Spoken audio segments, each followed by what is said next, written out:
غسل دیا جا رہا تھا تو ساری کمر موٹے موٹے داغ. آج کل پیر کا چہرہ بھی نورانی ہونا بڑا ضروری ہے نا, نورانی ہونا. اور حضرت بلال بھی بڑے ہی پیر ہیں, اگرچہ حبشی نسل ہیں پر بڑے پیر ہیں. لہذا یہ کچھ چیزیں ایسی ہیں جو لوگوں نے اپنی مرضی سے طے کر لی ہیں. اس میں شک نہیں کہ حضور نے فرمایا ہے کہ جسے دیکھ کے رب یاد آئے وہ اللہ کا ولی ہے. لیکن صرف گورے رنگ دیکھ کے رب یاد نہیں آتا, رنگ سانولا بھی ہو پر رب کے انوار برس رہے ہو تو رب یاد آ ہی جاتا ہے. اور میرے دوست یہ ذرا بات کو سمجھنا اور اسے یاد رکھنا. اتنے اتنے موٹے پشت پر نشان غسل دیا جا رہا ہے. لوگوں نے بیٹے سے پوچھا یہ حضرت صاحب کو کیا ہے؟ تو والد وہاں آرام فرمائے ہیں جہاں غسل دیا جا رہا ہے. تو امام باقر رو پڑے, کہنے لگے میرے ابا جی نا اپنی پشت پر تھیلے رکھ کے نا اناج کے. کس کی بات کر رہا ہوں؟ حسین ابن علی کے بیٹے, کربلا میں بچنے والے میرے امام کے ایک صاحبزادے پشت پر بوریاں رکھ کے غریبوں کے گھروں میں پہنچا کے آتے. وہ صاحبزادہ صاحب آپ کہاں ہوتے تھے؟ فرماتے میں کہتا تھا میں نہ دے آؤں. فرماتے تھے نہیں, اگر تو دینے چاہے گا اس غریب کا مجھے نام بھی بتانا پڑے گا جس کو میں لنگر دیتا ہوں. یہ میرا اور میرے رب کا راز ہے. میں اس مارے بندے کو رسوا کر دوں جس کی صرف بیٹی گئے اسے رسوا کر دوں. وہ بیچارہ ہمیں مجھے بتاتے نہیں تھے. بڑھاپے تک پشت پر بوجھ رکھ کے انہوں نے نبی پاک کی امت کے گھروں تک پہنچایا ہے. میرے اسا فرمایا کرتے تھے کسی کی بیٹی کی شادی کرانی ہے پھر خود نہیں شادی پہ جانا. حضور کیوں فرمانے لگے بچی کا باپ تو موسم کے پیچھے بھاگتا رہے گا, خود نہ جانا, بس ٹھیک ہے پیچھے پیچھے رہنا, سامنے نہ آنا, پیچھے. میرے دوست کبھی بھی کوئی بڑا بول نہیں, اس سے نیکیاں. اور پھر ایک اور بات, دل اگر صاف نہ ہو تو بھی مالک نیکیاں قبول نہیں کرتا. پاک ہوئے تے پاک ہی ملدا ہی تے بنا پاکوں پاک نہیں ملدا. اے سارے وجود دے تون دے نالوں ایک کو تولا ٹکڑا دل دا. یہ جو پاکیزگی ہے نا دل کی, یہ نہ ہو تب بھی نیک اعمال اس کی بارگاہ میں قبول نہیں ہوتے. نیک اعمال کی قبولیت کے لیے دل کا صاف ہونا, کشادہ ہونا, کھلا ہونا یہ بھی ضروری ہے. دل میں بوجھ ہو, عداوت ہو, حسد ہو, لوگوں کے لیے کینہ بھرا ہوا ہو اور اعمال قبول ہو جائیں نہ. اس کریم کے کچھ فیصلے ہیں, وہ اعمال کی قبولیت کے آداب بتاتا ہے. وہ کہتا ہے میری مرضی سے کرو گے تو میں قبول کروں گا. حدیث پاک آپ کو صحیح مسلم میں ملے گی. نبی پاک صلی اللہ تعالی علیہ وسلم فرماتے سوموار اور جمعرات والے دن لوگوں کے اعمال اللہ کی بارگاہ میں پیش کیے جاتے. دو مسلمانوں کے دو بھائیوں کے اعمال رب کی بارگاہ میں پیش کیے جاتے ہیں. اعمال ہیں, نیک اعمال ہے, نیکی ہے, نماز ہے, روزہ ہے, حج ہے, زکوٰۃ ہے, صدقات ہے. وہ نیک اعمال اللہ کی بارگاہ میں جمعرات اور پیر کو پیش کیے جاتے ہیں. رب کریم فرماتا ہے ٹھہر دو ذرا, ان کے اعمال کو روک دو. یا اللہ کیوں؟ فرمایا اس لیے کہ ان کے آپس میں نا دلوں میں نفرت ہے, گھٹن ہے, عداوت ہے. ان کو ذرا مہلت دو, یہ پہلے صلح کر لیں پھر ان کے اعمال بھی قبول کر لیں گے. کہ نہ عداوتیں پالی ہوئی ہیں, اپنے دلوں کے اندر گھٹن پیدا کی ہوئی. اختلاف کہاں نہیں ہوتا, لیکن نفرتیں پیدا کر لینا. کیا جرم کیا ہے بھائی نے, کون سا کفر کر بیٹھے ہیں رشتہ دار, کون سی ایسی بات نکل گئی ہے جو زندگی کے ناطے توڑ کے بیٹھ گئے ہم. رب کہتا ہے نہیں قبول ہو گیا, ابھی اس کے اعمال روک دو جب تک یہ آپس میں صلح نہ کر لیں. مسجد میں بھی پابندی سے آؤ, فجر کی جماعت بھی نہیں جھوٹنی چاہیے, جمعے والے دن بھی وقت پہ آؤ. لیکن اگر قبولیت کرانی ہے تو 20 منٹ نکال کے نا اس رشتہ دار کے گھر بھی چلے جاؤ جس سے ناراضگی چل رہی ہے. تھوڑا سا نا ادھر بھی ایک چکر لگاؤ, اس لیے کہ وہ کہتے ہیں قبول ہی تب کرنا ہے. پہلے یہ والا کام کر, لیکن اندر عداوت سے بھرا ہوا ہو, سینہ بھوک سے بھرا ہوا ہو, تو پھر اس کی روشنی میں جو اعمال کیے جائیں وہ قبول نہیں ہوتے. قرآن مجید فرقان حمید نے ایک اور وجہ بھی بیان کی ہے, فرمایا نہیں قبول کریں گے. امام شافعی سے ایک بندے نے کہا میرا دل کرتا ہے میں کچھ لوگوں پر خرچ کروں پر مجھے کوئی مستحق بندہ نہیں ملتا. تو امام صاحب ہنس پڑے, کہنے لگا جی آپ ہنسے کیوں؟ فرمانے لگے تو جو کچھ اللہ نے تجھے دیا ہے تو اس کا مستحق تھا, تو حقدار تھا. جب رب نے تجھے بغیر حساب دیا ہے تو تو اللہ کے بندوں کو ٹٹولتا پھرتا ہے. تو کہتا میں پتہ کروں یہ حقدار ہے کہ نہیں, اور تو اس کے رستے میں بے حساب دے, رب بھی تجھے بے حساب ہی عطا فرمائے. کچھ بوجھ انسان کے ظاہری ہوتے ہیں, کچھ باطنی ہوتے ہیں.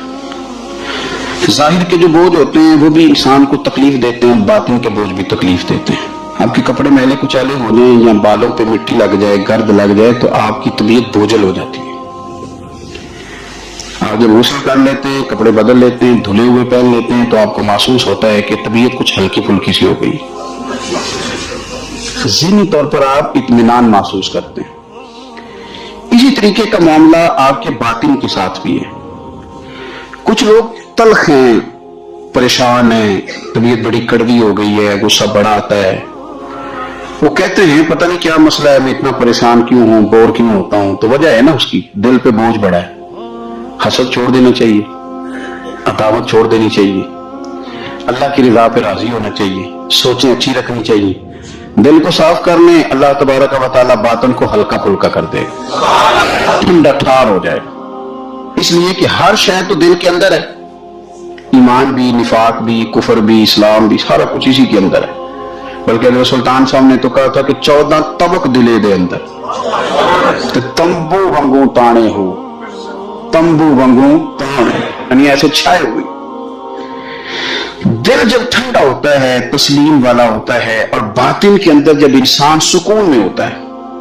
ہم نے بہت ساری چیزیں اپنے دلوں میں بٹھا رکھی ہیں, چھوڑنے کو تیار نہیں ہوتے, اور وہ اندر جم گئی ہیں. انہوں نے گھر کر لیا ہے, اندر ڈیرا لگا لیا ہے. حضرت رومی رحمت اللہ تعالیٰ علیہ فرمایا کرتے تھے کہ دل بدستاور کے حج اکبر است, از ہزاراں کا و یک دل بہتر است. فرماتے تھے دل پہ توجہ دے, یہ ٹھیک ہو گیا تو 1000 حج سے بھی تیرے لیے بہتری ہو جائے گی. تو جہاں سے مالک کا جہاں ڈیرا ہونا ہے وہ چیز مالک کچیلی ہے, بڑی بری عادت ہے, چھوٹی چھوٹی چیزیں لوگوں نے, قدورتیں, نفرتیں. موقع بھی آتا ہے نا جب صاف کرنے کا, تب بھی نہیں کرتے. کوئی معافی مانگنے آ بھی جائے تو نہیں دیتے. کوئی بندہ وضاحت دے کے کہنا بھی چاہے نا کہ یہ معنی نہیں تھا, میرا یہ مطلب تھا, تو اس وضاحت کو قبول کرنے کو تیار بھی نہیں ہوتے. اب چھوڑنا نہیں چاہتے, جان اڑے ہوئے, پتہ نہیں کیا بن کے بیٹھ گئے. اور بڑے سارے لوگ ہیں جن کو اللہ نے موقع دیا تھا, آئے تھے لوگ درگزر کا سوالی بن کر, لیکن وہ نہیں کرتے. جب آپ اپنے دل پہ بوجھ بنا لیں گے, مختلف چیزیں طاری کر لیں گے, وہ اندر سلگتی ہیں, اندر آپ کے وہ میل کچیل بڑھا دیتی ہیں, بوجھ بڑھ جاتا ہے, طبیعت تلخ ہو جاتی ہے, زبان کڑوی ہو جاتی ہے, لب و لہجہ کانٹوں کی طرح چبھتا ہے لوگوں کو. لیکن اگر دل آپ صاف رکھیں, ٹھنڈا رکھیں, حوصلے والا رکھیں, آپ کے اندر کوئی شے نہ ہو کسی بندے کے لیے, تو پھر آپ یقین کریں کہ زندگی بڑی مزیدار ہو جاتی ہے. پھر آپ کو سکون ملتا ہے. پھر آپ نماز بھی تسلی والی پڑھیں گے, لوگوں سے ملیں گے تو انہیں اپنا سمجھ کے ملیں گے, کیونکہ اندر شے کوئی نہیں جب تو. اور جب آپ رات کو سوئیں گے تو پھر بھی رب کریم قرار والی نیند عطا فرمائے گا. لیکن جب وہ تلخیاں, وہ بوجھ, کل فلانے نے یہ کہا تھا تو آج سارا دن منصوبہ بندی کی کہ تگڑا جواب کیسے دینا ہے, کل ایک نے اینٹ پھینکی تھی تو آج پتھر جمع کر کے رکھے ہیں کہ مجھے موقع ملے گا تو میں نے برسانے ہیں, تو پھر تو آپ اس کام لگے ہوئے ہیں, پھر تو جان چھوٹے گی نہیں, اس کو کوئی حد بندہ ہی نہیں. ہر شعبے کے اندر کچھ لوگ اعلیٰ ہوتے ہیں, کچھ افضل ہوتے ہیں. مجھ سے آپ پوچھیں گے کسی بڑے آدمی کا نام بتائیں تو میں نے تاجر کا تو نہیں نہ بتانا, میں انشاءاللہ تعالیٰ آپ کو بتاؤں گا کہ فلاں بندہ اللہ کا بہت بڑا نیک آدمی ہے. میں بتاؤں گا فلاں بندہ بڑا زبردست حدیث پر نظر رکھنے والا عالم ہے. میں تو اپنے شعبے کے تعلق سے بات کروں گا کہ فلاں آدمی زبردست مفتی ہے اپنے شعبے سے. آپ پوچھ لیں کسی تاجر سے کہ آپ کسی بڑے آدمی کا نام بتائیں تو اس نے عالم کا تھوڑی بتانا ہے. وہ کہے گا فلاں آدمی جو ہے اس کا کاروباری معیار بھی اچھا ہے, سٹیٹس بھی اچھا ہے, امپورٹ ایکسپورٹ میں بھی بڑا تجربہ ہے, وہ اپنے رنگ میں بڑے آدمی کا نام بتائے گا. سیاستدانوں سے آپ بات کریں گے وہ کسی بڑے سیاستدان کا نام بتائیں گے. میرے رسول کریم صلی اللہ تعالی علیہ وسلم سے ایک صحابی نے پوچھا, حضور انسان بڑا کون ہوتا ہے, انسانوں میں سے بلا افضل کون ہوتا ہے؟ سیاستہ کی حدیث ہے, حضور انسانوں میں سے افضل کون ہوتا ہے؟ انسانوں میں سے. تو نبی پاک صلی اللہ علیہ وسلم نے فرمایا جس کا دل سلامت ہو، زبان سچی ہو، وہ انسانوں میں افضل انسان ہوتا ہے۔ زبان کا سچا ہو، دل سلامتی والا ہو۔ صحابی نے ہمارے ساتھ بڑی نیکی کی، پوچھ لیا کہ یا رسول اللہ صلی اللہ علیہ وسلم یہ زبان کی سچائی تو سمجھ میں آتی ہے، دل کی سلامتی کیا ہے؟ تو حضور نے فرمایا دل کی سلامتی یہ ہے کہ دل میں تکبر نہ ہو، دل میں حسد نہ ہو، دل میں کینہ نہ ہو، دل میں عداوت نہ ہو، قدورت نہ ہو، رب کریم کے بندوں کے بارے میں اس کا دل صاف ہو، زبان سچی ہو، وہ انسانوں میں افضل ترین انسان، ایک بہترین انسان ہے، بہترین۔ بہت سارے لوگ خوشامد اتنی سونی کرتے ہیں، جب پھر بڑی تگڑی ڈالتے ہیں۔ اللہ کرے کہ وہ نہ صرف گلے نہ ملے، ان کا دل بھی کسی سے مل ہی جائے۔ ساری زندگی انہوں نے تعلقات بنائے ہیں لیکن پیار نہیں بڑھایا۔ تعلقات ان کے ہیں، وہ بتاتے ہیں میرے بڑے تعلقات ہیں، فلانا سے بھی میرا تعلق ہے، فلانا بھی مجھے جانتا ہے، فلانا بھی۔ تعلقات ہونا اور چیز ہے، لیکن روح اور دل کا رشتہ ہونا اور چیز۔ کیونکہ ہم ذاتی طور پہ کسی کو اچھا جانتے ہی نہیں، کسی پہ آج تک دل کھڑا ہی نہیں ہوا، ہمیں کوئی نہ کوئی کمزوری نظر آ جاتی، اور کچھ لوگ معاشرے میں پرموٹ کرتے ہیں ان چیزوں کو، بغض کو، عداوت کو۔ ایک بہت بڑے بزرگ ہیں، عالم بھی ہیں، متقی ہیں، نیک ہیں، اللہ والے ہیں، تو ایک صاحب مجھے آ کے کہنے لگے کہ انہوں نے آپ کے بارے میں یہ کہا ہے۔ تو میں چونکہ ان کے بارے میں مجھے پتا ہے کہ بندہ بڑا ٹھیک ہے، تو میں نے ان سے کہا کہ ان کے پاس اتنا ٹائم ہی نہیں ہے کہ وہ مجھے ڈسکس کرے، تو چائے پی، کھانا کھا، لیکن تو غلط ڈائریکشن پہ چڑھ گیا ہے۔ وہ بندہ اس کو مطلب اس کا قد کاٹھی، وہ بڑا آدمی ہے، وہ مجھے کیسے ڈسکس کرے گا؟ سوال ہی نہیں پیدا ہوتا۔ وہ صاحب چلے گئے، 2-4 دن کے بعد مجھے فون کر کے کہنے لگے کہ میں نے بڑا وقت گزار دیا ہے، پر جو جواب آپ نے دیا ہے نا، پچھلی معافی دے دے، آج کے بعد ایسا کام کوئی نہیں کرو گا۔ ہم نہ چسکا لے کے سنتے ہیں ایسی باتیں جو ہمارے دلوں میں دوسروں کی عداوت پیدا کرتی ہیں۔ آپ کو پتہ ہی نہیں آپ کے ساتھ لوگ ہاتھ کیا کر جاتے ہیں۔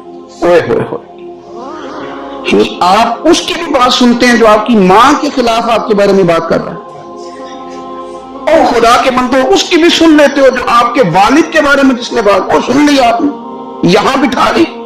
یعنی قبلہ، کعبہ، شیخ، استاد اور مرشد کے بارے میں جس نے کچا جملہ، آپ نے وہ بھی سن لیا، تو پھر تو آپ نے موقع دیا نا میل کو اندر تک، روح تک اترنے کا۔ آپ کو پتہ ہے میرے رسول کریم کا وہ قلب عطا ہے جس کے بارے میں رب فرماتا ہے کہ نزل علی قلبک، محبوب یہ جو میں نے قرآن پاک نازل کیا، میں نے آپ کے دل پہ نازل کیا ہے۔ اور اللہ فرماتا ہے محبوب آپ کو اللہ نے اپنے فضل سے، فبما رحمۃ من اللہ لنت لہم، اللہ نے فضل کر کے آپ کا دل نرم کر دیا غلاموں کے آگے۔ اور یہ میرے رسول پاک کا قلب اطہر ہے۔ حضور فرماتے ہیں کہ میرے گلے سے لے کر ناف تک حضرت جبریل نے انگلی چلائی اور میرا سینہ کھلا اور اندر سے دل نکالا، اور پھر رب نے جو معرفت کے نور بھیجے تھے وہ اس کے اندر داخل فرمائے۔ آپ میری بات کو سمجھے، اتنا پاکیزہ قلب اطہر، کوئی چیز وہاں جا سکتی ہے؟ کسی شخص کا ڈالا ہوا فتنہ معاذ اللہ کو سوچ بھی سکتا ہے وہاں تک جائے گا؟ لیکن آپ پڑھیں ترمذی کے لفظ، قلم ٹوٹ گئے، تربیت ختم ہو گئی ان باتوں پہ۔ اتنی بڑی بات اللہ کے رسول فرمانے لگے، سنو بھائی میرے غلاموں، مجھے کوئی بندہ کسی صحابی کے بارے میں کوئی بری بات نہ پہنچائے۔ حضور آپ کا تو دل صاف ہے، آپ کا تو نور علی نور ہے، اس سے تو قرآن گفتگو کرتا ہے، کوئی پہنچا بھی دے گا تو کیا اثر ہوگا؟ لیکن حضور نے فرمایا وہ دروازہ کھولنا ہی نہیں جس سے لوگوں کی عداوت دل میں آتی ہے۔ فرمایا کوئی مجھے کسی کے بارے میں کوئی بات نہ پہنچائے، اس لیے کہ میں جب تمہارے سامنے آنا چاہتا ہوں تو کھلے سینے کے ساتھ آنا چاہتا ہوں۔ آپ میری بات کو سمجھیں۔ آپ کہتے ہیں نہیں جی ذرا سناؤ بھلا وہ کیا کہہ رہا تھا، کرنا بات جلدی کرنا، بڑی پریشانی لگ گئی ہے، جلدی بتاؤ۔ تو اب وہ بتائے گا تو اندر محل تو آئے گی۔ لوگ سنتے ہیں، تلاش میں رہتے ہیں۔ وہ میری بات نہیں ہے، عارف رومی کی بات ہے۔ وہ کہتے ہیں مکھیاں 2 قسم کی ہوتی ہیں، ایک جب بھی بیٹھتی ہے پھول پہ بیٹھتی ہے، لیکن پھر جب چھوڑتی ہے تو شہد چھوڑتی ہے، اور ایک جب بھی بیٹھتی ہے کسی گند پہ بیٹھتی ہے، کوئی کمزوری ڈھونڈتی ہے، کوئی غلط بات تلاش کرتی ہے، پھر جب چھوڑتی ہے تو بیماری چھوڑتی ہے۔ آپ ان مکھیوں سے بچیں جو گندگی تلاش کرتی ہیں اور پھر آپ کے دل میں بغض اگاتی ہیں۔ رسول کریم علیہ السلام نے فرمایا خبردار مجھے کوئی بات نہ پہنچانا، میں نہیں چاہتا کہ جب کوئی بات پہنچ جاتی ہے تو پھر مجمع میں بندہ نظر ڈالتا ہے تو وہ بندہ چبھتا ہے جس کے بارے میں پتا ہوتا ہے کہ اس نے یہ کہا تھا، یہ کیا تھا. تو حضور فرماتے ہیں میں جب تمہارے سامنے جانا چاہتا ہوں تو کھلے دل کے ساتھ جانا چاہتا ہوں. تو عداوت پرموٹ ہوتی ہے، باقاعدہ کہانیاں سنائی جاتی ہیں، خبر نامے جاری کیے جاتے ہیں، فٹافٹ جناب تیاری ہوتی ہے. اور میں کہتا ہوں کہ کرنے والے کا اتنا نقصان نہیں، سننے والے بڑے شوق سے سن رہے ہوتے ہیں. یہ غلط ہے. یہ اچھے لب و لہجے والے لوگ یہ کام نہیں کرتے. میرے رسول پاک صلی اللہ تعالی علیہ وآلہ وسلم صحابہ کرام کو اس بابت بار بار ارشاد فرماتے ہیں. ایک دن حضور فرمانے لگے کہ مجھے تم پر ڈر ہے کہ پرانی امتوں کی بیماری کہیں تمہارے اندر بھی صلاحیت نہ کر جائے. یا رسول اللہ صلی اللہ تعالی علیہ وسلم، ایسی کون سی چیز ہے جس سے آپ کو بھی ڈر ہے، اور وہ کون سی بیماری ہے؟ بعض لوگوں نے یہ شاید سمجھا کہ وہ کوئی طاعون کا یا کوئی اور گہرا مرض ہے.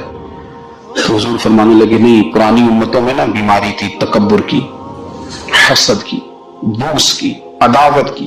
دل ایک دوسرے کے بارے میں سخت ہو گئے تھے. آپ کبھی پڑھے نا بنی اسرائیل والوں کو، فرعون کی فوجی پیچھے لگی ہوئی ہے، آگے دریا آ گیا ہے، جناب موسیٰ علیہ السلام حکم دے رہے ہیں کہ رب نے رستہ بنا دیا، نکلو. لیکن ان کا اعلان ہے کہ چونکہ ہم اگرچہ آپ کے ماننے والے ہیں، اگرچہ سارے فرعون کو دشمن جانتے ہیں، پر 12 قبیلے ہیں، آپس میں چونکہ ہماری لڑائی ہے، ایک رستے سے نہیں گزرے گی، ہمیں 12 رستے چاہیے. شدید پیاس لگی ہے اور ان سے کہا گیا کہ ڈنڈا ماریں گے جناب موسیٰ علیہ السلام پتھر پہ، اللہ وہاں سے چشمے نکالے گا، پی لو. انہوں نے کہا ایک نہیں پیئیں گے، 12 قبیلے کیونکہ ہمارا اختلاف ہے، ایک سے پانی نہیں پی سکتے، ہمیں 12 الگ الگ چاہیے. حضور فرمانے لگے وہ جو پرانی امتوں میں عداوتوں کی بیماری تھی، مجھے ڈر لگتا ہے وہ تمہارے بیچ نہ آ جائے. اور یار اتنی سخت عداوتیں، اتنا گھٹن، اتنی ہماری طبیعتیں ایک دوسرے کے بارے میں سخت.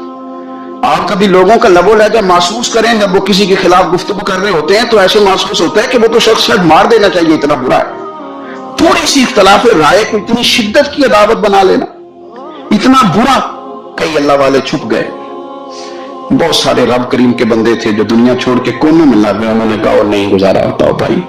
میں خوفناک، میں کسی کمزور آدمی کی بات نہیں کرنے لگا، ایک دلیر آدمی، حسباً نسباً اخلاقاً مروتاً، ہر تعلق سے شانہ والے حضرت امام جعفر صادق رضی اللہ تعالیٰ عنہ. اتنے بڑے آدمی کہ امام اعظم ابو حنیفہ جیسے لوگ کہتے ہیں کہ اگر 2 سال امام جعفر صادق کے پاس نہ رہتا تو ابو حنیفہ ہلاک ہو جاتا. امام جعفر صادق تربیت جب کی تو کن کی؟ امام اعظم کی، حضرت داؤد طائی کی، جناب سفیان ثوری کی. شاہ فرید الدین عطار فرماتے ہیں آخری عمر میں حضرت جعفر صادق، امام جعفر صادق نہ حجرے میں بند ہو گئے تھے، باہر نہیں آتے تھے. بس اسی کسی دے کچھ نہیں جلا دے تو نہ کچھ ساڈا دردی حجرے میں. ایک دن حضرت سفیان ثوری نے منت کیا کہ ان کے بچوں کی، خدام کی، کہا سے کہو میں پرانا نوکر ہوں، مجھے تھوڑی زیارت کا موقع مل جائے، میری تو آنکھیں ترس گئی، کرم نوازی ہو جائے. تو حضرت کو جا کے عرض کی کہ سفیان ثوری منت کر رہے ہیں. آپ نے اجازت دے دی. حضرت سفیان ثوری اندر گئے تو درد سے کہا حضور آپ تو 2 جملے کہتے تھے تو دل بدل جاتے. کتنے لوگ منتظر ہیں آپ کے کلمات طیبات کے لیے، زیارت مقدسہ کے لیے، اور آپ یوں گوشہ نشین ہو گئے. تو جگر گوش رسول، نواز رسول امام جعفر صادق آنکھوں میں آنسو آ گئے. کہنے لگے سفیان تمہیں کیا بتاؤں، لوگوں کے لفظوں میں بڑا پیار ہے پر دلوں میں وفا کوئی.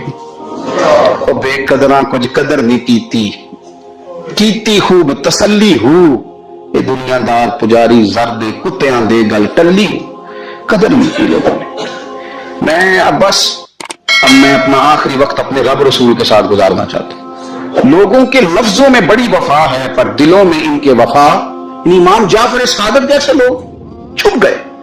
ہم اپنے رویوں سے اگر ان چیزوں کو نکالیں گے، دلوں کو صاف کریں گے، تو بڑے بڑے قیمتی وجود ہیں جن سے ہمارا رشتہ قائم رہے گا.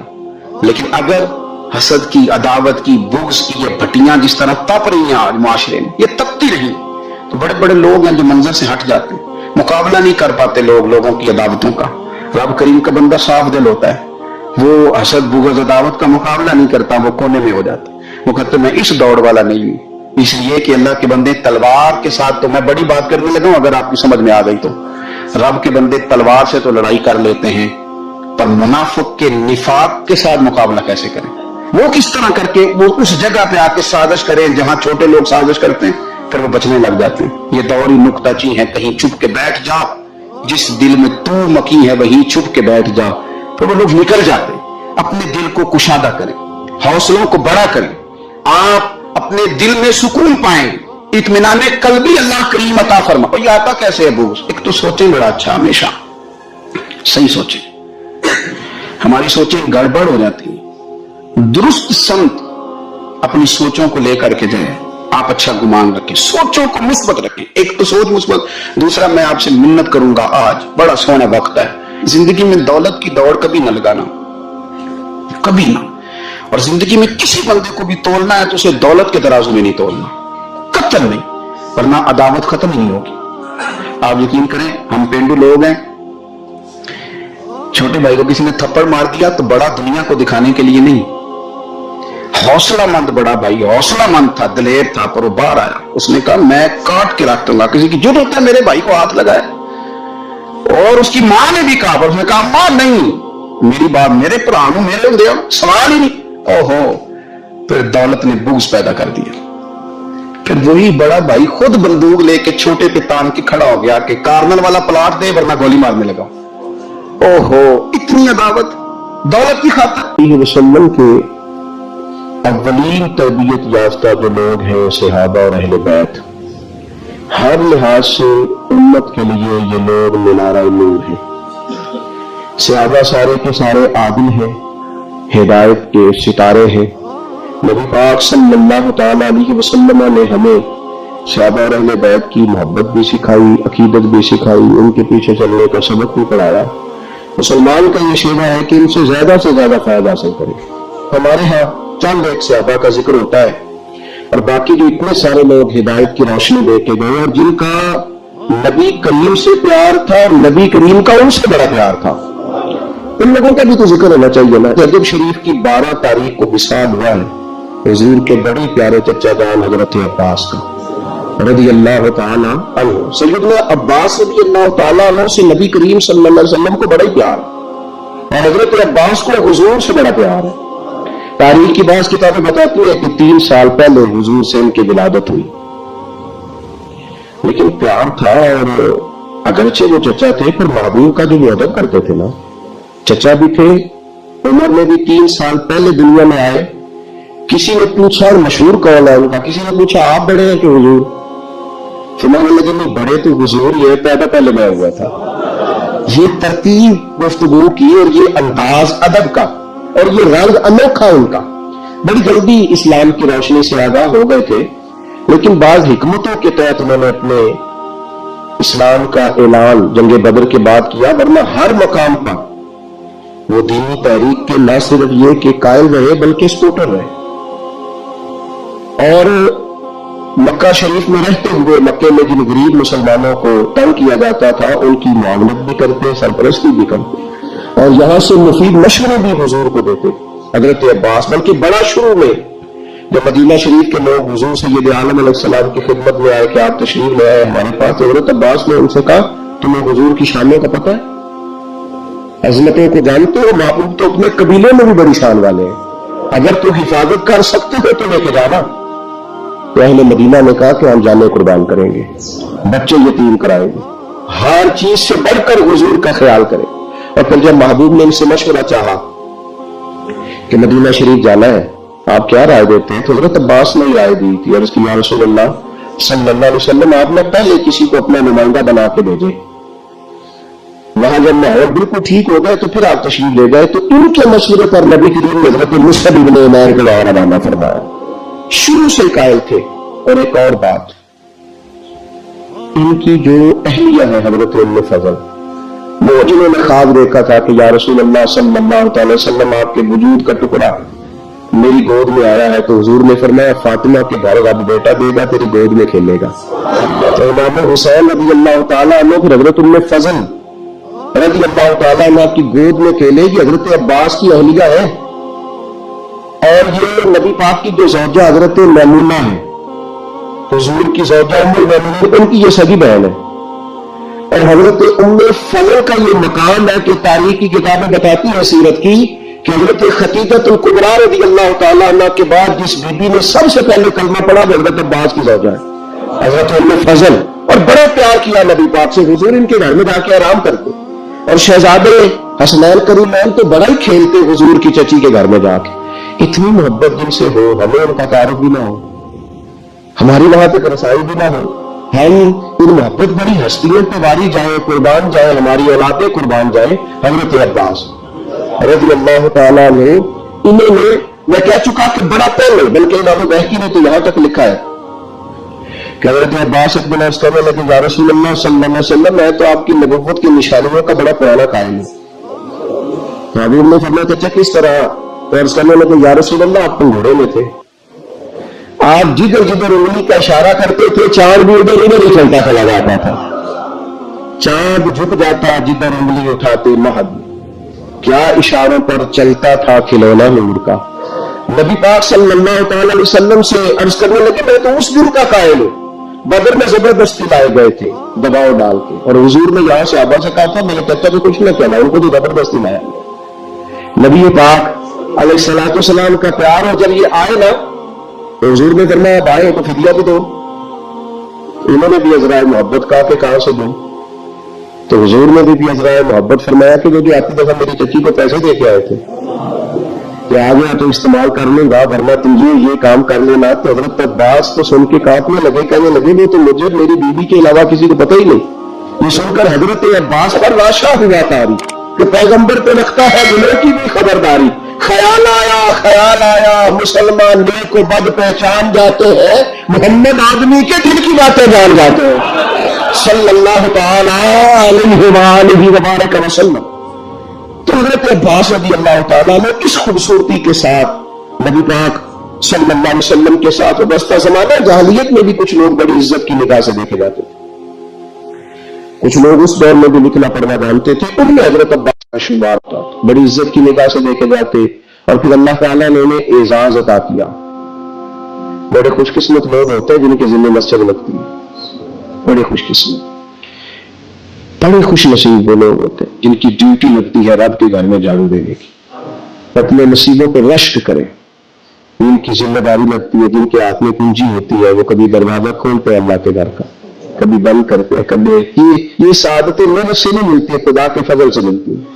انہیں بھی عاجزی کرنی چاہیے، اور ہمیں بھی ان لوگوں کو رشک کی نظر سے دیکھنا چاہیے، رشک کی نظر سے یہ والی خدمات سے انجام دیتے ہیں۔ بڑی پرانی بات ہے، ہم ایک جگہ بیٹھے ہوئے تھے، طلبا ہمارے استاد بھی تھے، تو ایک صاحب آگے کہنے لگے تسی مسیح پڑھو، تو ہمارے استاد سے فرمانے لگے الحمدللہ الحمدللہ، فرمانے لگے اللہ کے فضل سے، اس کے کرم سے۔ اس کے ساتھ یہ بھی شامل کر رہے یہ سعادت بزور بازو نیز، یہ سعادتیں بازو کی طاقت سے ملتی ہے، یہ تو تب ملتی ہے جب خدا فضل فرماتا ہے۔ حضرت عباس کو یہ اعزاز ملا کہ ان کے والد جناب حضرت عبد المطلب رضی اللہ تعالیٰ عنہ کعبے کی دیکھ بھال کرتے، آب زمزم کا بندوبست کرتے، زائرین کو آسانیاں دیتے، ان کے بعد یہ خدمت حضرت عباس کے حصے میں ہے۔ حضرت عباس ڈیوٹی کرتے، ریب بڑا تھا، قد بڑا تھا، کبھی بولتے تھے نا رات کو پہاڑی پہ چڑھ کے تو 8 میل تک آواز سنائی دیتی تھی۔ یہ جو ایڈمنسٹریٹر ہوتا ہے نا، اسے بازو کا سخت فیصلے بھی کرنے پڑتے ہیں، اس میں کسی چیز کا انتظام کرنا ہوتا ہے نا، اس میں سخت فیصلے بھی، یعنی ڈاکٹر کے پاس لوگ علاج کرانے جاتے ہیں، پھر کبھی کبھی اسے آپریشن بھی کرنا پڑتا ہے، کبھی کبھی وہ مناسب سمجھتا ہے تو کوئی انگلی کاٹ بھی دیتا ہے۔ اب یہ اس کا ظلم نہیں ہے، یہ باقی ساری ذمہ داری ہے اس کی، اس نے انصاف کیا، جڑی بوٹی کاٹے تو اسے فصل کا بھلا ہوتا ہے، بات کی ذمہ داری ہے۔ اس لیے جو ایڈمنسٹریٹر ہوتے ہیں نا بندوبست، اس سے لوگوں کو شکوے بھی ہوتے ہیں، دیکھو جی فلانے سے کو چھٹی دے دی، فلانے سے معاف دے دی، یہ شکوے بھی ہوتے ہیں، لیکن کیونکہ وہ ایڈمنسٹریٹر ہے اس نے نہ چاہتے ہوئے بھی کچھ سخت فیصلے کرنے ہوتے ہیں۔ حضرت عباس کا روب تھا، کسی کی طاقت نہیں تھی حرم شریف میں کوئی بات بھی کر سکے، نہ کوئی غیبت کر سکتا تھا، نہ کوئی غلط جملہ نکالتا تھا، یہ حضرت عباس کا روب تھا۔ فرماتے تھے یہ رب کا گھر ہے، اس کا ادب کرنا پڑے گا۔ اللہ تعالیٰ نے انہیں اعزاز دیا، شان دی، نبی پاک صاحب الاخلاق سید عالم صلی اللہ علیہ وسلم ان سے محبت فرماتے۔ ایک دن حضور نے فرمایا، امام سیوطی نے بھی اس کو لکھا اور امام طبرانی نے بھی، ایک دن حضور نے فرمایا چچا کل گھر رہنا، میں آپ کے گھر آؤں گا، اور یار سارا زمانہ منت کرے کہ لنگ کئی مہینے تو برس گئے تو تیری دید نے دیدے ترس گئے. لوگ منت کر رہے ہیں, یہاں حضور خود فرمایا چچا میں آؤں گا کل تمہارے پاس. ملک بازار محبت کا انوکھا ہی ہو گیا. نبی کریم صلی اللہ تعالیٰ علیہ وسلم نے فرمایا چچا کل گھر رہنا, میں آؤں گا. چاشت کی نماز کے بعد محبوب ان کے گھر گئے. اتنا پیار ہے چچا سے, اتنی محبت ہے نبی پاک کو. اپنے اس قریبی سے تشریف لے گئے اور پھر ان کو سارے خاندان سے ایک جگہ اکٹھے ہو گئے. جب وہ اکٹھے ہو گئے تو اپنی مقدس چادر اوپر ڈال دی سب کے, اور پھر ہاتھ اٹھا کے کہا اللہ یہ میرے چچا ہے, میرے والد کی جگہ, یا اللہ یہ میرا خاندان ہے. مالک جس طرح میں نے اپنی چادر میں چھپا لیا ہے تو بھی رحمت میں چھپا لینا اور دوزخ سے ہمیشہ کے لیے دور کروا دینا. نبی پاک صلی اللہ علیہ وسلم نے پیار کیا. میرا یہ تجربہ ہے, بھتیجے بڑے پیارے لگتے اور بھتیجوں کو بھی چچا پیارا, لیکن وہ چونکہ برابر کا شریک ہوتا ہے نا ابا جائیداد میں چچا کے ساتھ, تو پھر تھوڑی بہت ہلکی ہلکی رنجشیں بھی. میں اکثر کہتا ہوں کہ بندہ اپنے بچوں کو بھائی کی غلطیاں بیان کر لیتا نا پہلے, کبھی غصہ آتا ہے, وہ ساری باتیں کر بیٹھتا ہے, لیکن اندر سے نا وہ بھتیجے برے لگتے نہیں. اپنے بچوں سے ڈرتے ڈرتے باتیں کرتا ہے. میں ویسے بچے کہہ رہا ہوں, آپ نے کچھ اور بھی سمجھ لے گا تو سمجھ لیجیے گا. میں ویسے بچی کہہ رہا ہوں کہ وہ ڈرتا ڈرتا باتیں بہنوں کی کرتا ہے, لیکن بہرحال وہ پیارے ہوتے ہیں. میں نے دیکھا ہے ہمارے والد صاحب کبھی چچاؤں کو ضرورت پڑ گئی, کچھ ضرورت, اب وہ بات بنا کس طرح کرتے, انہوں کو نہ پھر 2 لاکھ مانگ لیا, میں نہیں انہیں دے سکتا, انہیں میری من پر لاکھ کو دیا گا, پوچھے تو کنے کو پوچھے, تو میں ان کا چہرہ دیکھ کے کہتا تھا میں کہتا جی دل تو اگر 2.5 دے انتظار کر دیں, لیکن ہمیں مطمئن کر رہے ہیں نا, آپ ہمیں راضی کر رہے ہیں, تو دل تو اگر کرتا ہے کہ انہیں 2 بجے تو میں انہیں 2.5 بہت پیارے ہوتے ہیں نا بھائی, کیا کیا جائے, ان جیسا رشتہ کوئی نہیں. لیکن وہ بندہ باتیں کر بیٹھتا ہے تو تھوڑا بہت پھر وہ نا اپنے بچوں کو مطمئن کرنے کے لیے, وہ بھی میں نے بھائی دیکھے ہیں جو دروازے پہ کھڑے ہو کے بالوں کو دیکھتے ہیں, الماریوں سے دیکھتا ہے, ایسے قد اونچا ہوتا ہے میرا بھائی فلانے جگہ کامیاب ہو گیا, یہ ہوتا ہے, کیا کیا جائے. تو حضرت عباس رضی اللہ تعالیٰ عنہ کا حضور سے پیار اور نبی کریم کا اپنے چچا سے پیار, یہ کوئی انفرادی سا رنگ ہے, انفرادی سا. اور پھر چچی کا پیار.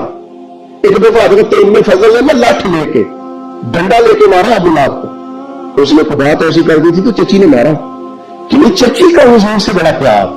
میں کبھی کہتا ہوں کہ آپ کو یہ ساری باتیں مجھے اور آپ کو پتہ چل جائے نا, صرف پتہ چل جائے, ان سے اتنی روشنی ملے گی کہ ہمارے گھروں تک مل جائے گا, ہماری گھریلو زندگیاں سکون میں آ جائیں کہ اگر ان لوگوں کے حالات ہم تک آ جائے.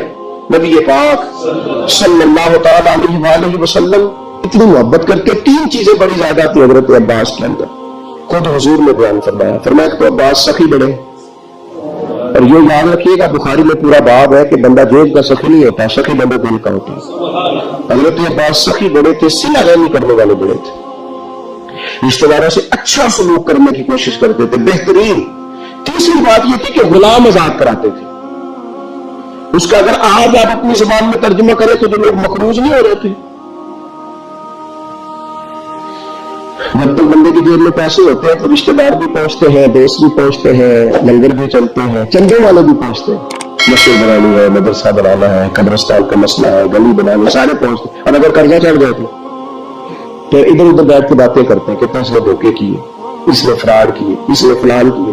اور خدا کے بندوں قرضہ تو چڑھ ہی جاتا ہے, اور اگر قرضہ ولیوں پہ رہا, صحابہ پہ رہا, انبیاء پہ رہا, اس طرح کا مسئلہ ہے کہ آپ جس بندے کو جس اینگل سے بھی دیکھیں. اس پر میں رات دوستوں سے کہہ رہا تھا کہ ایک بندہ مصیبت میں, دوسرا اسے دیکھ کے خوشی کا اظہار کر رہا ہے. معاذ اللہ ایک بندہ مشکل میں ہے, نبی پاک صلی اللہ علیہ وسلم نے فرمایا کسی کو مصیبت میں دیکھ کے خوشی کا اظہار نہ کرنا, ورنہ اس پہ اللہ رحمت کر دے گا اور تمہیں اس میں مبتلا کر دے گا. ہم تو الٹا کہانیاں بناتے ہیں, تنقید کرتے ہیں, بندہ لگ جائے تو طنز کرتے ہیں. باغا اندر ہریل توتا تو نمیا رو گے, کے بابا والو پتھر نہ مارو متے کوئی پردیسی ہو گئے. پہلے ایک آدمی تکلیف میں ہے, تاڑی مار ڈالا باہو ایسی پہ گل بنا رہے, پہلے دکھ میں ہے اور تو اور تکلیف دے رہا. اس لیے عزیزو یہ جو انداز ہے یہ ٹھیک نہیں ہے. حضرت عباس کا طریقہ کیا ہے, یہ جو ہوتے تھے نا غلام, ان کی گردنیں پیسے لے لیتے تھے, ان کے مالک تو گردنیں. چلے آج بھی اگر آپ نے ترجمہ کرنا ہو تو لوگ ایڈوانس لے کے نا بیچارے پھنس جاتے, جان چھوڑتی ہے پھر اس ملازم کی. تھوڑے تھوڑے قرضوں میں لوگوں کو قیدی نہیں بنا لیا جاتا. حضرت عباس کا شوق تھا غلاموں کو خرید کے آزاد کرنا. کہتے تھے اللہ کے بندے آزادی سے زندگی گزارے تو میرا دل ٹھنڈا ہوتا ہے. غلام آزاد کرنا ہو بھائی، مقروض کو تو زکات میں لگتی ہے. ہمارے یہاں جب لوگ مقروض ہو جاتے ہیں تو معاذ اللہ خودکشی کرتے ہیں. کیوں کہ ہم آگے بڑھ کے ان کا ہاتھ نہیں تھامتے، ان کی مدد نہیں کرتے. حضرت عباس نے تو وصال سے کچھ دن پہلے اپنے شہزادے سے فرمایا یہ میں نے 70 لوگوں کی لسٹ بنائی ہے، یہ غلام ہے، پتر ان کو خرید کے آزاد کرنا. 70 لوگ آزاد کیے انہوں لوگوں کی گردنیں چھڑانے کے لیے کردار ادا کریں. اگر کوئی بیچارہ کہیں لگ گیا تو بازو تھام کے باہر نکالے، یہ خیر والا کام ہے، اسے کرے. نبی پاک صلی اللہ علیہ وسلم کی جو خوبصورت مسجد مبارکہ نا مسجد نبوی شریف، اس کے بالکل ساتھ پہلے تو حضرت عباس نے کئی دفعہ کہا یا رسول اللہ میں بھی آ جاؤں مدینے، اور میں آؤں وہاں ٹھہریے. اور حضور فرمانے لگے میں نبیوں میں آخری ہوں اور لگتا ہے آپ ہجرت کرنے والوں میں آخری ہوں گے، مدینے کی طرف آنے لگے. تو حضور نے جب اجازت دی تو تشریف لائے، مسجد نبوی کے ساتھ مکان بنایا. حضرت عمر فاروق کا دور خلافت تھا، یہ آپ کو کتب حدیث میں ہر جگہ حدیث ملے گی اور مسند امام احمد بن حنبل میں ملے گی. آپ گزر رہے تھے حضرت عمر فاروق، تو حضرت عباس کا گھر قریب تھا، تو جمعے والا دن بعض کتابوں میں آتا ہے جمعے کا دن تھا، حضرت عمر آ رہے تھے اور انہوں نے نا اوپر کو مرغا بھی ذبح کیا ہوا تھا اور پانی بھی چل رہا تھا، تو پرنالہ گلی میں تھا، تو پانی حضرت عمر پہ گرا. آپ نے محسوس کیا کہ باقی نمازیوں کو بھی تکلیف دیتا ہوگا، کئی مسجد کے دروازے پر پرنالہ ہو تو کوئی برداشت کرتا ہے. حضرت عمر نے کہا اکھیڑ پرنالہ اکھیڑ دیا. سیدنا فاروق اعظم نے نماز پڑھائی، نماز کے بعد حضرت عباس آئے رضی اللہ تعالیٰ، کہنے لگے پرنالہ آپ نے اکھیڑا. جناب عمر نے وجہ بیان کی، فرمایا وہ چھینٹے پڑتے کہ نمازیوں کو تکلیف ہوتی تھی، معقول وجہ اکھیڑ دیا. حضرت عباس کہنے لگے بالکل ٹھیک ہے، میں آپ پر کوئی جبر نہیں کرتا، کوئی میں جواب میں کوئی بات نہیں کرتا، ایک بات صرف کہتا ہوں وہ سن لیں گے. وہ تو عمر نے کہا کہیے. تو حضرت عباس کہنے لگے جب میں جو مکان بنا رہا تھا تو حضور تشریف لائے تھے اور نبی پاک صلی اللہ تعالی علیہ وسلم نے نا میرے کندھوں پہ خود سوار ہو کے اپنے دست مبارک سے یہ پرنالہ لگایا تھا. کپڑوں کو چیٹے پڑے ہیں نا، بدل تو موجود ہے نا. اب حضرت عمر نے اس پر کیا تبصرہ کیا، تھوڑا سائڈ پہ کر لیں، چلیے اگر حضور نے لگایا تھا تو اس کو دوسرے کونے پہ لگا لیں، کوئی تبصرہ نہیں. ان کہتے ہیں کبھی تعمیر کے نام پر، کبھی فلاں چیز کے نام پر، کبھی فلاں چیز کے نام پر. حضرت عباس نے کہا عمر نبی پاک نے لگایا تھا، اتنے لفظ ہیں، ختم ہو گئی ساری وجوہات. حضرت عمر تو اتنا روئے کہ بیٹھ گئے، آنسو نکل آئے آنکھوں سے. کہنے لگے عباس میرے ساتھ چلیے، اسی جگہ جاتے ہیں جہاں سے پرنالہ کھیڑا ہے، آپ اس طرح کریں، اب آپ میرے کندھوں پہ چڑھے اور اس کو دوبارہ لگائیں. جس چیز کو رسول کریم نے جہاں لگایا تھا اس کو ہٹانا. ہم نے نہ کبھی قطرے پہ غور کیا اور نہ دریا دیکھا، بس جہاں تیری جھلک دیکھی وہی ڈوب گئے. میرے دوستو یہ تو انداز ہمیں صحابہ نے دیا ہے، اور ہمیں تم جو سبق پڑھاتے ہو وہ جانے کہاں سے آیا ہے؟ تم ہمیں کدھر لے جانا چاہتے ہو؟ میں کئی دفعہ کہتا ہوں یا ہمیں سمجھا دو نہیں تو پھر ہم سے سمجھ لو، آ جائے ہم سے سمجھ لو. یہ ساری چیزیں جو چمکتی دمکتی ہے کتب احادیث میں ان کا کیا کیا گیا؟ حضرت عباس رضی اللہ تعالیٰ عنہ، نبی پاک علیہ السلام نے فرمایا جس نے آپ کو تکلیف دی عباس اس نے مجھے تکلیف دی، جس نے آپ سے محبت کی اس نے مجھ سے محبت کی. فرمایا آپ میرے لیے والد کی طرح ہے، جگہ ہے. حضرت عباس حضور کے چچا سب لوگ احترام کرتے. حضرت عباس وہ آتے تو صحابہ اٹھ کے کھڑے ہو جاتے، حضرت عباس سے مشورہ لیا جاتا، ان کی رائے پہ عمل کیا جاتا، حتیٰ کہ حضرت صدیق اکبر افضل البشر بعد الانبیاء بالتحقیق، حضرت عباس جتنی مرتبہ آتے سیدنا صدیق اکبر اتنی مرتبہ اٹھ کے کھڑے ہو جاتے، انہیں اپنی جگہ پہ بٹھاتے. سیدنا عثمان غنی رضی اللہ تعالیٰ عنہ، سیدنا فاروق اعظم رضی اللہ تعالیٰ عنہ کا طریقہ یہ تھا کہ سواری پہ جا رہے ہیں، گھوڑے پہ جا رہے ہیں، اونٹ پہ جا رہے ہیں، سامنے سے حضرت عباس آ گئے. اور میاں عزت والا کسی کو عزت دیتا ہے، قدر والا ہی کسی کی قدر پہ جانتا ہے. یہ دونوں سواری پہ جا رہے ہیں، سامنے سے حضرت عباس آ گئے، دونوں سواری سے اتر جاتے، اتر کے کھڑے ہو جاتے. سیدنا عباس رضی اللہ تعالیٰ میں گزرتے تو پھر دوبارہ سواریوں پہ بیٹھتے. ادب سیکھ لو ان لوگوں سے، احترام سیکھ لو ان لوگوں سے، نسبتوں کا قدر سیکھ لو ان لوگوں سے، اور سنگیوں کے عزیزوں کا احترام سیکھ لو. ہمیں میاں صاحب نے بھی کہا تھا اصلہ نار کے نیکی کریے تیرے نسلہ تاک نہیں پھیل گئے. اپنے مشائخ کی اولادوں تک، استادوں کی اولادوں تک کا احترام ہمیں بزرگوں نے بتلا. کیوں؟ اس لیے کہ یہ سبق ہمیں وہاں سے ملا ہے، وہاں سے ملا ہے، نسبتوں کا احترام وہاں سے ملا ہے. میرے عزیز حضرت علی پتہ کیا کرتے حضرت عباس کے ساتھ؟ ان کے ہاتھ چومتے، اور کہتے چاچا مجھ سے راضی رہنا، راضی رہنا. تو حضرت عباس کو بڑا پیار تھا، وہ ماتھا چوم لیتے مولا علی شیر خدا. صحیح بخاری میں حدیث ہے. حضرت عمر فاروق رضی اللہ تعالیٰ عنہ کا دور مبارک، مدینہ شریف میں بارش نہیں ہوتی، لوگ پریشان ہیں. سب لوگوں کو لے کے حضرت عمر باہر نکلے اور دعا مانگے بارش کے لیے. سب صحابہ موجود تھے، بیچ میں حضور کے چچا حضرت عباس بھی تھے. حضرت عمر فاروق رضی اللہ تعالیٰ عنہ نے بازو تھام کے جناب عباس کو آگے کیا اور دعا کے لیے ہاتھ اٹھایا، کہا اللہ ہم تیرے نبی کریم علیہ السلام کا وسیلہ تیری بارگاہ میں لایا کرتے تھے، عرض کرتے تھے تو رحمت کرتا تھا. آج تیرے نبی کے چچا کو لے کے آئے، تیرے محبوب کے چچا کو لے کے آئے. بخاری ہے، یا اللہ تیرے محبوب کے چچا کو لائے، مہربانی فرما. حضرت عمر نے دعا کی حضرت عباس کے وسیلے سے. چلے نا ایمان 2 قدم بھی اگر تیرا ہم سفر نہ ٹھہرے اور تیرا وسیلہ دیا نہ جائے تو زندگی معتبر نہ ٹھہرے. لبوں پہ ایاک نستعین ہے پر اس حقیقت پر بھی یقین ہے اگر تیرے واسطے سے مانگو کوئی دعا بے اثر نہ ٹھہرے. ماہ رجب اسلامی کیلنڈر کا 7واں مہینہ ہے اور یہ 4 حرمت والے مہینوں میں سے ایک ہے. قرآن مجید میں اللہ تعالی فرماتے ہیں، بے شک اللہ کے نزدیک مہینوں کی تعداد 12 ہے. اللہ کی کتاب میں اس دن سے جب اس نے آسمانوں اور زمین کو پیدا کیا، ان میں سے 4 حرمت والے ہیں. ان 4 مہینوں میں زوال قعدہ، زوال حجہ، محرم اور رجب شامل ہیں. ان مہینوں میں نیکیوں کا ثواب بڑھ جاتا ہے اور گناہوں کی سزا بھی شدید ہو جاتی ہے. جاہلیت کے دور میں بھی لوگ اس مہینے کا احترام کرتے تھے اور جنگ بندی کر لیتے تھے. اسلام نے اس کی عظمت کو مزید بڑھا دیا. حضور نبی کریم صلی اللہ علیہ وسلم نے فرمایا، رجب اللہ کا مہینہ ہے، شعبان میرا مہینہ ہے اور رمضان میری امت کا مہینہ ہے.